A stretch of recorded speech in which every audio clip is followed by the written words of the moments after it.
सर्वप्रथम सर्वांना सप्रेम जय भीम, जय शिवराय। आता आज जे निवडणुकीच्या पिरियडमध्ये जी निवडणुकीची धावपळ चालू आहे, तर त्यामध्ये मी पंचशीला बाबूलाल जाधव बनकर रिपब्लिकन बहुजन सेनेतर्फे उभी आहे। लोकसभा निवडणुकीच्या उमेदवार या नात्याने मी तुम्हाला दोन शब्द हे असे सांगू इच्छिते की आता जी निवडणूक चालू आहे किंवा लोकसभेची जी निवडणूक होत आहे, तर ती कुठल्याही प्रकारच्या पक्षाची निवडणूक नाही, कुठल्याही नेत्याची निवडणूक नाही, कुठल्याही जातीची निवडणूक नाही, की कुठल्याही माणसाला हरवण्याची किंवा जिंकवण्याची ही निवडणूक नाही आहे। ही जी निवडणूक आहे तर आपल्या भारताच्या भविष्याला वाचवण्याची निवडणूक आहे। तर मी प्रत्येक एक नागरिकाला हे आवाहन करते की आपण ज्यावेळेस निवडणुकीमध्ये जे कोणत्याही व्यक्तीला किंवा कोणत्याही जातीला किंवा कोणत्याही पक्षाला त्याच्या म्हणजे प्रसिद्धीला बळी न पडता आपल्याला विचारपूर्वक मतदान करायचं आहे। जर संविधानाला जर वाचवायचं असेल तर आपल्याला योग्य उमेदवाराला निवडून द्यावं लागेल आणि त्याकरता मी शिलाई मशीन ही निशाणी घेऊन सध्या उभी आहे। आणि आपल्या औरंगाबाद या ठिकाणी सगळ्यात महत्त्वाचा पाण्याचा प्रश्न आहे। 8-8 दिवसाला पाणी येतं, तो प्रश्न फार चिंतेचा प्रश्न आहे, पण त्याकडं कोणी लक्ष देत नाही आहे। दुसरा प्रश्न जो आहे तो बेरोजगारीमुळे खूप मोठे प्रॉब्लेमला सामोरे जावं लागतं लोकांना, परंतु त्याकडेही कोणाचं लक्ष नाही आहे। महिलांवर अत्याचार होत आहे। आत्ता 10-15 दिवसापूर्वी वैजापूर या ठिकाणी एका दलित महिलेवर अत्याचार झाला, तर तिचा आरोपी असा मनमोकळेपणाने फिरतोय, त्याच्यावर कार्यवाही व्हायला पण वेळ लागतोय। आपल्या प्रशासनाच्या एवढं सगळं चांगलं चालू आहे असं तुम्ही म्हणता, पण अशा वेळेत जर एखादी स्त्री जर सुरक्षित नाही आहे, स्त्रीची आबरू ही प्रत्येक स्त्री ती कुठल्याही कास्टची असते, ती कुठल्याही जातीची असू दे, कुठल्याही समाजाची असू दे, स्त्रीची आबरू तिची इज्जत ही सारखीच असते माझ्या मते तरी। परंतु बाकीच्यांचे मत काय ते मी सांगू शकत नाही। या जर भारत देशामध्ये जर स्त्री जर सुरक्षित नसेल तर मग आपलं भविष्य सुरक्षित नाही असं माझं वैयक्तिक मत आहे। 50% आरक्षण ही महिला घेते, परंतु तुम्ही बघा निवडणुकीमध्ये सध्या 3च महिला उभ्या आहेत का? महिलांचं शोषण केलं जातं घरामध्ये, समाजामध्ये, बाहेर महिलांना हवा तसा वाव मिळत नाही। एखाद्या वेळेस जर लोकांनी महिलेला निवडून जरी दिलं तरी तिच्या घरचा नवरा असो, भाऊ असो, बाप असो, जो पण असेल नातेवाईक, तर तिचं कार्य न करू देता स्वतः तिचं मोठेपणा मिरवत फिरतात। आणि प्रत्येक स्त्रीने पण स्वबळ व्हायला हवं, स्वतःच्या पायावर उभं राहायला हवं। कोणाच्याही ओंजळीने पाणी पिऊ नका, तुमच्यामध्ये सगळी धमक आहे, सगळी कुवत आहे। शिलाई मशीन हे एक असं मला निशाणी मिळालेली आहे की जी फाटलेलं शिवू शकते। आणि आपल्या भारताचं जे नशीब आहे आता खरंच माझ्या मते तरी फाटलेलं आहे, तर ते कुठंतरी त्याला दुरुस्त करणे फार गरजेचं आहे। तर सर्व नागरिकांना माझे असे हात जोडून विनंती आहे की आता तुमच्याकडं निवडणुकीचा जो पिरियड आहे, काळ आहे, तर त्यावेळेस तुमच्याकडे हातपाय जोडून तुम्हाला मत मागणारे, आपले म्हणणे तुम्हाला भोवळ घालून बोलणारे, की तुम्हाला तुमचं असं मनधरणी करणारे, हातपाय जोडणारे, पाय पडणारे किंवा पैसे देणारेही लोक येतील, परंतु त्यांच्या आमिषाला, त्यांच्या भूलथापांना बळी जाऊ नका। कारण की ज्या वेळेस तुम्ही 200-500 रुपयामध्ये तुमचं मत विकता तर तुम्ही विकले जाता आणि तुम्हाला उद्या नाक नसते की त्यांना प्रश्न विचारला की आम्ही तुम्हाला मत दिले आणि तुम्ही आमचे कार्य का केले नाही। तर प्रत्येकाने हा विचार डोक्यात घ्यावा, कारण की आज जे तुम्ही चूक कराल तर तुम्हाला पुढील 5 वर्ष नाही, नेहमी करता आपल्या भारताला पारतंत्र्यामध्ये जाण्यापासून कोणीही वाचवू शकत नाही। कारण की आपण ऑलरेडी या कोविडमुळे तर 5 वर्ष मागे गेलो आहे आणि आपण निवडून दिलेल्या चुकीच्या सरकारमुळे पण आपण खूप मागे गेलेलो आहोत। तर हा जो प्रश्न आहे तर खरंच खूप गांभीर्याने विचार करणारा प्रश्न आहे माझ्या मते।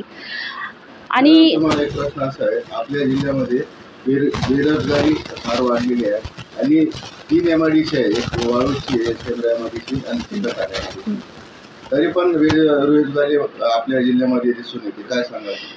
बेरोजगारी दिसून येते एक तर सगळ्यात आधी म्हणले तर की शिक्षणाकडे लोकांचं प्राधान्य शिक्षणाला देत नाहीत। दुसरी गोष्ट व्यसनाच्या पाठीमागे आपली तरुण पिढी पूर्ण वाया जाते आणि व्यसनाचे ज्या गोष्टी लोक करतायत त्या सहजासहजी उपलब्ध होतात, पोलीस प्रशासनाचं त्याच्याकडे लक्ष नाही आहे। दुसरी गोष्ट कंत्राटदार जे लोक आहेत तर ते त्यांना म्हणजे त्यांचा फायदा जास्त आणि लोकांचा फायदा कमी, अशा प्रकारे ती व्यवस्था चुकीची आहे माझ्या मते तरी। दुसरा प्रश्न आपला पाण्या प्रश्न आहे. 15 दिवसाला शहराला पाणी येतो. आपल्या जवळच मोठा धरण आहे, गोदावरी धरण. तरी पण चंद्रकांत खैरे निमते जलील खासदार असताना हा प्रश्न सुटला नाही, का सांगा? हा प्रश्न खरं बघायला गेलं तर पाणी म्हणजे जीवन. जर जीवन आवश्यक वस्तू पाणीच जर हे लोक उपलब्ध करू दे म्हणजे खूप म्हणजे मोठ्या मोठ्या बोलता चालू आहे, काम चालू आहे, प्रकल्प चालू आहे. फक्त ते मला तरी वाटतं की ते फक्त लिखापडीमध्ये चालू आहे. प्रत्यक्षात तर त्याच्यावर काहीच प्रतिक्रियाही नाही आहे आणि ते घडतही नाही आहे. महिन्यातून 2-3 वेळेस तर पाण्याचा येण्याचा वार तो लांबवला जातो. 2-3 दिवसानंतर पाणी येतं, पाईपलाईन खराब झाली वगैरे वगैरे ते सांगतात. परंतु ते लोक तर राहतात कुठे? मोठमोठ्या घरात राहतात, त्यांच्याकडे सगळ्या सुखसुविधा उपलब्ध आहे. त्यांना काय माहिती पाणी नसल्यावर काय अडचण निर्माण होती. पाणी प्यायला पाणी जर नसलं तर माणसानी पाण्याचा टँकर येतं 400-500 रुपयाला. ते पाण्याचं टँकरसुद्धा कोणी उपलब्ध करून देत नाही. आमच्याकडे जे माजी नगरसेवक होते तर त्यांनी ती नगरसेविका कोण आहे अद्यापही कोणत्याच नागरिकाने बघितलेली नाही. मी त्या पक्षाचं नाव घेत नाही, त्या नगरसेविकेचं नाव घेत नाही, परंतु त्यांच्या कार्यकाळामध्ये इथं कोणत्याच प्रकारचं काम झालेलं नाही आहे. ड्रेनेज लाईनचं एवढं मोठं, आता आपल्या माजी खासदार साहेबांनी इथं पण एक रस्त्याच्या जे गल्ल्यामध्ये थोडंसं कॉन्क्रीटचं काम केलं, तर त्यांनी थुका लावतात ना तेवढंच चोळी बांगडीचं काम केलेलं आहे. पाठीमागं पूर्ण ड्रेनेज लाईन चोकअप झालेली आहे, पूर्ण पाणी साचलेलं आहे.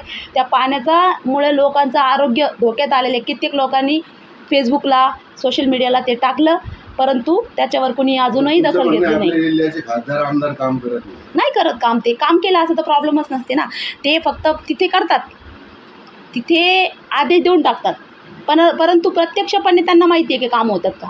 बरं, तुम्ही संसदमध्ये निवडून गेल्यानंतर सर्वसाधारण अगोदर कोणते कामं करणार आपल्या जिल्ह्याची? सगळ्यात महत्त्वाचं बेरोजगारी हा प्रश्न सोडवणार. बेरोजगारी जर वाढत गेली आणखीन तर गुन्हेगारीचे प्रमाण पण वाढत जाईल आणि सर्वस्वी जबाबदारी महिलांवर येते. महिलांना घर सांभाळावं लागतात, कारण की त्यांचे घरचे जे कर्ते पुरुष असतात तर ते व्यसनाधीन झाल्याच्या नंतर सर्वस्वी जबाबदारी महिलेवरच येते आणि महिलांचं आरोग्यही धोक्यात येतं. महिलांचाही विचार करणं गरजेचं आहे. रोजगार उपलब्ध करून देणं गरजेचं आहे, त्यांना शिक्षण मोफत देणं गरजेचं आहे, त्यांच्यासाठी नवनवीन सुविधा उपलब्ध करून देणं गरजेचं आहे. महिलांचा सर्वात प्रथम विचार करणं गरजेचं आहे माझ्या मते. तर मी त्यांच्यासाठी उमेदवार आहे चंद्रकांत खैरे, संदीपान भुमरे, पैशानी आणि सर्वच स्तरावर मोठे, तुम्ही त्यांना कसे लढा दिला आणि कसं तुम्ही मैदानात उतरणार? तुमची भूमिका आहे. तुमचं म्हणणं अगदी बरोबर आहे. पैशानेही मोठे आहेत आणि नावानेही मोठे आहेत. आता हे बघा, आपल्याला जर आपली गोष्ट जरी लोकांपर्यंत पोहोचवायची आहे तर आपल्याला पैसा लागतोच, प्रसिद्धी लागते. माझ्याकडे नक्कीच माझ्याकडे प्रसिद्धी नाही आहे, परंतु माझ्याकडं सत्यता आहे, खरेपणा आहे आणि इमानदारी आहेत. आणि जरी माझ्याकडे प्रसिद्धी नसली तरी मला माहिती आहे की माझ्या शहराची किंवा माझ्या जिल्ह्याचे नागरिक समजदार आहेत. ते योग्य त्या उमेदवाराला निवडून देतील. आणि मला परत एकच गोष्ट सांगावीशी वाटते की जे लोक म्हणजे पैशाच्या आणि प्रसिद्धीच्या नावावर जे उभे राहिलेले आहेत त्यांना हात जोडून विनंती आहे की तुम्ही फक्त स्वतःच्या पर्सनल अजेंडा हासिल करण्याकरता कृपया करून भारत देशाचं नुकसान करू नका. भारताचं जे आपले जवान आहेत आपल्या प्राणाची आहुती देऊन आपल्या भारताचे संरक्षण करू लागले, परंतु आपण आतमध्ये देशामध्ये राहूनच आपला देश कुरतडू लागलो. आपल्या देशाला आतल्या आत एक प्रकारची कीड निर्माण करतो आहे. आपल्याला एवढं चांगलं आपलं नशीब आहे की आपण भारत देशामध्ये जन्माला आलेलो आहोत. लोक सोन्याची चिडिया असं भारताला म्हणून उद्देशायचे, परंतु आपला भारत आज मागे गेलेला आहे याच कारणामुळं. कारण की फक्त इथे भारताचा विकास हा विषयच येत नाही. हा याला हरवणार, याच्या विरुद्ध तो उभा आहे, त्याच्या विरुद्ध तो उभा आहे, हा त्याला पाडणार आहे, तो त्याला पाडणार आहे. फक्त हाच इश्यू आहे. भारताचा विकास कुठे माहीत नाही, महिलांची सुरक्षा कुठे माहीत नाही, लहान लहान लेकरांचे जे शाळेचे खाजगीकरण झालेले, कित्येक मुलं शिक्षणापासून वंचित आहे कारण की त्यांचे घरचे ते शिक्षणाचा खर्च उचलू शकत नाही. सरकारी शाळेमध्ये सुविधा उपलब्ध नाही आहे. परत व्यसनाचा तर हा महत्त्वाचा प्रश्न वाटतो मला. व्यसनामुळे मागे आपण जर वळून बघितलं तर खूप सारी गुन्हेगारी वाढलेली आहे. तर यावर तुम्हाला एक छोटा प्रश्न आहे. मोदी सरकारने जे नोटबंदी केली त्याच्यापासून काय फायदा झाला? फायदा तर काही दिसून आला नाही. फायदा जर नोटबंदीमध्ये जर फायदा झाला असता तर आता सध्या खूप सारे कामं म्हणजे त्यांनी केले. आता त्यांनी रोड वगैरे बनवले, रस्ते वगैरे बनवले. मला एक गोष्ट सांगा, तुम्ही रस्ते बनवले, पेट्रोलचे भाव कुठे आहेत? आज पेट्रोलचे भाव डबलीने वाढलेले आहेत. पेट्रोलचे भाव आणि त्याचबरोबर टोल नाके. एका रस्त्यावरून जर तुम्हाला जायचं असेल तर 700 आणि 800 रुपये टोल नाके द्यायचे, तर तुम्ही 1 वर्षाच्या आतमध्ये तो खर्च वसूल करू लागले. काही त्यांनी करून काही फक्त इकडं आपल्याला बोर दिलं आणि इकडं आवळा घेतला वसूल करून आपल्याकडे. महिलांना आणखी एक प्रश्न निर्माण झालेला आहे.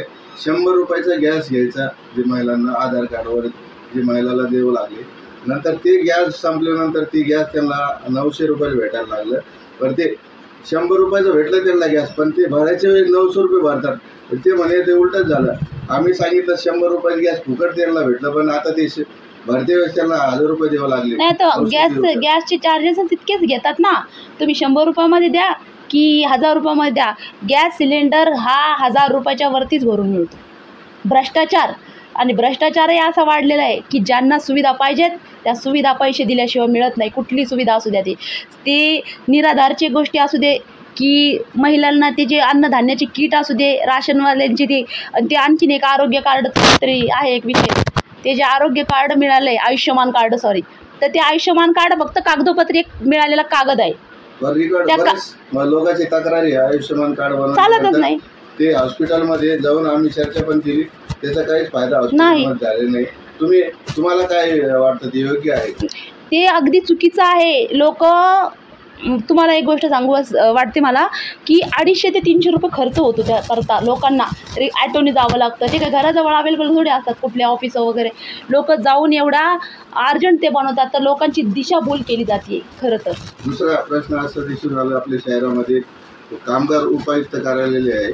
हजारो महिला तिथं जातात आणि एजंटला 2,000 रुपये देऊन ते कार्ड तयार करतात. ते कितपत योग्य आहे? त्याच्यामध्ये किती भ्रष्टाचार चालू आहे? भ्रष्टाचारामुळे आपला जो भारताचा कारभार म्हणता येईल विकासाला खूप मोठी बाधा आहे भ्रष्टाचार. तर यावर कडेकोरपणे लक्ष दिलं गेलं पाहिजे. कारण की भ्रष्टाचार विना कोणतीही गोष्ट नाही आहे, कुठलीही गोष्ट नाही आहे. कुठलीही सुविधा तुम्हाला जर प्राप्त करून घ्यायची असेल तर ज्यांच्याकडे पैसा आहे त्यांना सुविधा आहे, आणि ज्यांना खरंच वास्तविकपणे गरज आहे ते प्रत्येक व्यक्ती त्या सुविधेपासून वंचित आहे. मतदारांना काय आव्हान करणार? मतदारांना एवढंच आव्हान करते मी की तात्पुरत्या पैशाच्या आमिषाला, तात्पुरत्या मिळणाऱ्या तुम्हाला ज्या सुविधा मिळतात त्याच्या आमिषाला बळी न पडता हात जोडून पाय पडून प्रत्येक मतदाराला माझी विनंती आहे की योग्य मतदाराला निवडून द्या.